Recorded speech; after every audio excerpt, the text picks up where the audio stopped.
और मुकेश अंबानी ने जो क्या नाम है ऊपर से वेडिंग रख ली है, मुझे तो उस बंदे की ये नहीं समझ आ रही कि वो अपने बेटे का कितनी मरतबा शादी करेगा, कितनी मरतबा फंक्शन बुलाएगा, हर बार कुछ ना नए से नया कर रहा है। वो एक पिछली मरतबा उसने बुलाया था, उसको क्या नाम है नहीं मेरे जहन में आ रहा, जिसको पता नहीं इसने कितने करोड़ रुपए दिए थे। Yes, they need a standing ovation. India, India, India, India. सबसे मेन बड़ी बात यार, देखो उन लोगों ने देखो अपने फंक्शन में बुलाया, इंडिया इंडिया बोला, बिल्कुल, फिर वो जज्बात की वजह से रो पड़ी क्यों? All of us and all of India, thank you for bringing the cup back. Mahi was here today and I told him we were in 2011. Wedding of decade, Anant Ambani और राधिका मर्चेंट की शादी का लास्ट स्पेल स्टार्ट हो चुका है। उनकी कल रात को संगीत सेरेमनी हुई। The world started taking notice of Indian weddings. और अब संगीत सेरेमनी मुंबई में कहा जा रहा है कि जस्टिन बीबर ने परफॉर्म किया है, और जस्टिन बीबर ने जो पैसा लिया उसमें भी $10 मिलियन बताए जा रहे हैं। सर ये $10 मिलियन, ये छोटी छोटी रकमों की तो आप बात ही ना करें। इंडिया के अंदर जो स्टाइल है शादी करने का वो डिफरेंट है। भारत की शादियां पूरी दुनिया में टॉक ऑफ द टाउन होती हैं। उस ज़मीन की शादी जो है ना, उसकी वार्डरोब से लेकर और उसके खानों तक चर्चा रहता है पूरी दुनिया में। जैसे वो कहते हैं ना, अब इंडिया के अंदर कॉन्सेप्ट आ गया वेड इन इंडिया।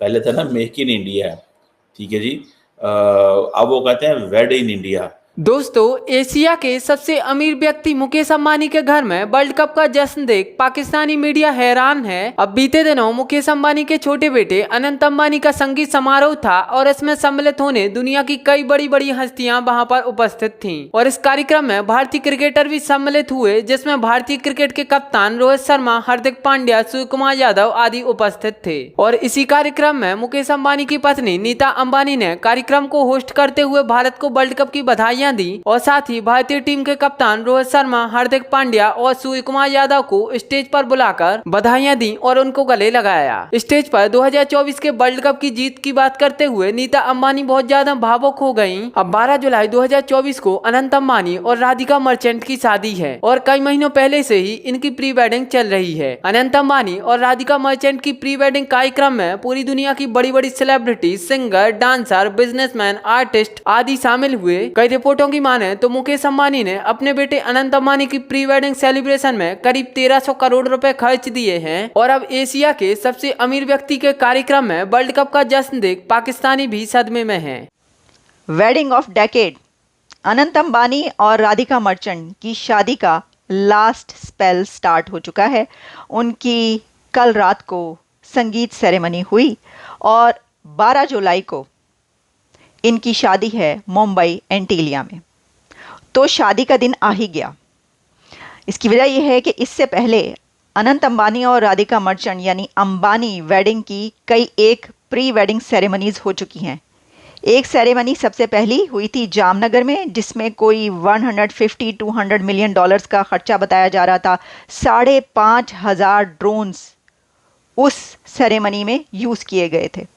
उससे सर्वेलेंस की जा रही थी। 5,500 ड्रोन्स कहा जा रहा है। और उसमें मार्क जकरबर्ग से लेकर और बिल गेट्स तक पहुंचे थे वहां पर जामनगर। उन्होंने सब मेहमानों को अपनी धरती पर, अपनी ज़मीन पर, वहां पर अपने शहर जामनगर बुलाकर दिखाया पूरी दुनिया को कि हमारी शादी में आप यहाँ पर भी आएंगे। और अब संगीत सेरेमनी मुंबई में कहा जा रहा है कि जस्टिन बीबर ने परफॉर्म किया है, और जस्टिन बीबर ने जो पैसा लिया उसमें भी $10 मिलियन बताए जा रहे हैं। सर ये $10 मिलियन, ये छोटी छोटी रकमों की तो आप बात ही ना करें। ये कोई अमाउंट है? कंपैरिजन किया जा रहा है कि देखें भारत का जो गरीब है वो कैसे ज़िंदगी गुजार रहा है, उसके पास खाने को नहीं है, और अंबानी साहब जो हैं वो अपने बेटे की शादी पे इतना पैसा लुटा रहे हैं। तो मुझे समझ में नहीं आता कि अंबानी के बेटे की शादी का कंट्रास्ट आप भारत के गरीब से क्यों कर रहे हैं। मतलब आपको अभी याद आना है, भारत की शादियां पूरी दुनिया में टॉक ऑफ द टाउन होती हैं। उस ज़मीन की शादी जो है ना, उसकी वार्डरोब से लेकर और उसके खानों तक चर्चा रहता है पूरी दुनिया में। ये तो आपको पता है। और वहाँ पर गोल्ड कैसे पहना जाता है और गोल्ड कितना एक्सपेंसिव है। तो आप ये सोचें, मुझे ये बताएं कि अगर एक आम कॉमन मैन, मैंगो मैन भी अपने बच्चों की शादी में जितना वो कर सकता है उतना पैसा लुटाता है, तो अंबानी ये सोचे कि ओहो लोग क्या कहेंगे। भाई उसके आखिरी यानी सबसे छोटे बेटे की शादी है, तो वो तो जितना उसके पास पैसा है वो उसके मुताबिक लुटा रहा है। देखिए ना, अब ये कहा गया था, मैंने आपको पहले भी बताया था कि अंबानी की इस शादी में जो पैसा स्पेंड किया गया है वो अंबानी की वेल्थ के 1% भी नहीं है। उन्होंने चैरिटी बहुत ज़्यादा की है, अब बिलियंस ऑफ डॉलर्स की ये वेडिंग। जो ग्लोबल ब्रोकर जेफरीज है, ठीक है जी, अब दुनिया की जो नजरें हैं वो इंडिया की शादियों पे पड़ गई हैं।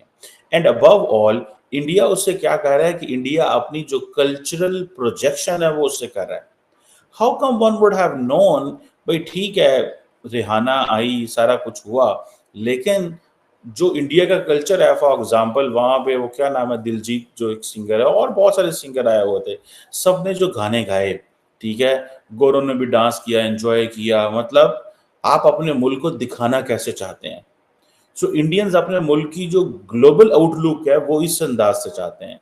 हम अपनी जो ग्लोबल, पाकिस्तान की जो ग्लोबल आउटलुक है वो किस अंदाज से है कि ये तो दहशतगर्दी है, उधर एक्सट्रीमिज्म है, उधर मौलवी है, उधर जला देते हैं, उधर मार देते हैं।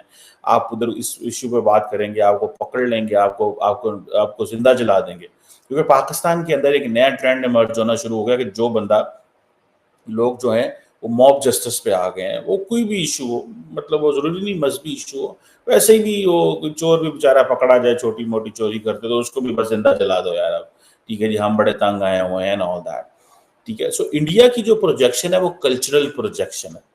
इस कल्चरल प्रोजेक्शन का फायदा उठाते हुए एक तो इंडियन, जारी बात है, अपनी जो सोसाइटियल वैल्यूज हैं वो भी एक्सपोर्ट कर रहे हैं, they are showing their financial muscles भी दिखा रहे हैं, then they are also showing their family bonds, ठीक है जी, and then they are showing that how emotionally they are attached with the family. ये बड़ी अहम बात होती है। आपको पता है इस वक्त अमेरिका के अंदर एक बहस हो रही है कि कितने परसेंट जो फैमिलीज हैं, आप इकोनॉमिस्ट में जाइए पढ़िएगा, कि कितने परसेंट जो बच्चे हैं वो अपने माँ बाप को छोड़ देते हैं। हमारे कल्चर में, भारत और पाकिस्तान के कल्चर में, माँ बाप को छोड़ना जो है ना वो गुनाह अजीम समझा जाता है, ठीक है। वैसे भी ये गुनाह ही मैं समझता हूँ इसको, कि how come you can leave your parents, आप अपने माँ बाप को कैसे छोड़ सकते हैं।